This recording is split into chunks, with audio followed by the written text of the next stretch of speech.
Let's look at this question.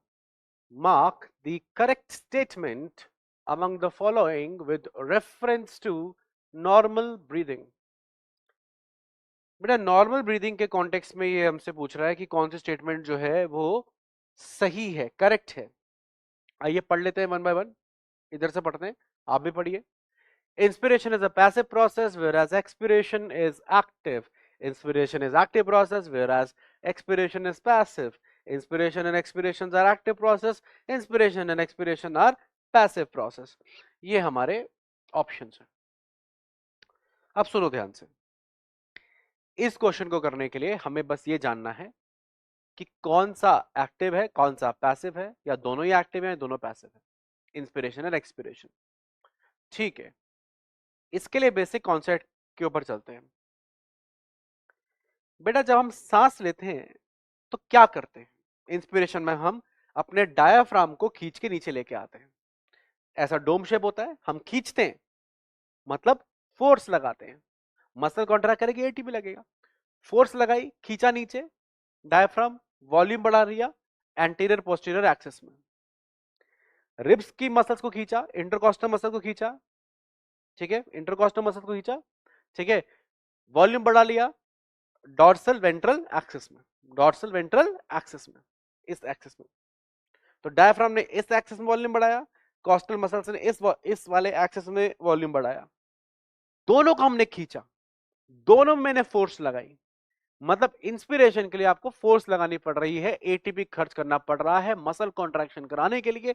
Energy जो require होती है वो एटीपी हाइड्रोलाइसिस से आती है। आपको पता है कि मायोसिन का जो हेड है it acts like a ATPase, ATP break करके एनर्जी प्रोड्यूस करता है और उस एनर्जी से मायोसिन का हेड एक्टिन से बाइंड करता है और कॉन्ट्रैक्शन होती है।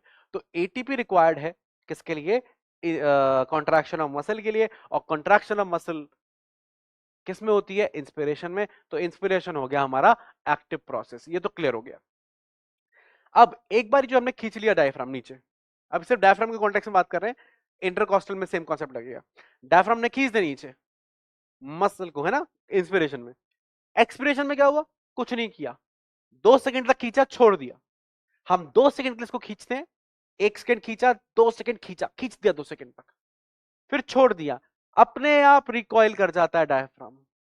3 सेकंड में अपने आप रिकॉइल कर जाता है डायफ्राम।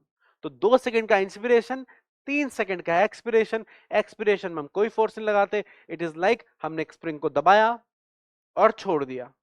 स्प्रिंग तो चलो फटाफट से बाउंस कर जाता है, आप एक ये समझो कि आपने कुशन था, कुशन को दबाया और छोड़ दिया, कुशन धीरे धीरे वापस ऊपर आ जाता है। तो कुशन को दबाना इज एन एक्टिव प्रोसेस और उसका वापस आना doesn't require energy, it's a passive process. Clear? तो इंस्पिरेशन हो जाता है एक्टिव और एक्सपिरेशन हो जाता है पैसिव। ठीक है, एक्टिव जिसमें एनर्जी लगे, पैसिव जिसमें एनर्जी ना लगे। तो inspiration is a passive process, पहला कह रहा है, गलत है। इंस्पिरेशन इज एक्टिव प्रोसेस, बिल्कुल ठीक बात है। And whereas expiration is passive, बिल्कुल ठीक बात है। तो बी हमारा आंसर हो गया कि inspiration active, expiration passive. Concept क्या लगाया हमने? Mechanism of breathing.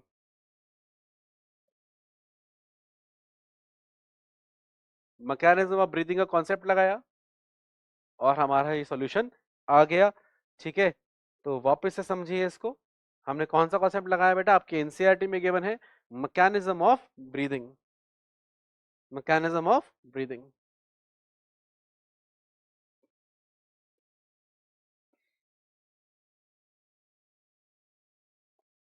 ठीक है, तो उससे ही हमारा सॉल्यूशन आ गया। Any doubt?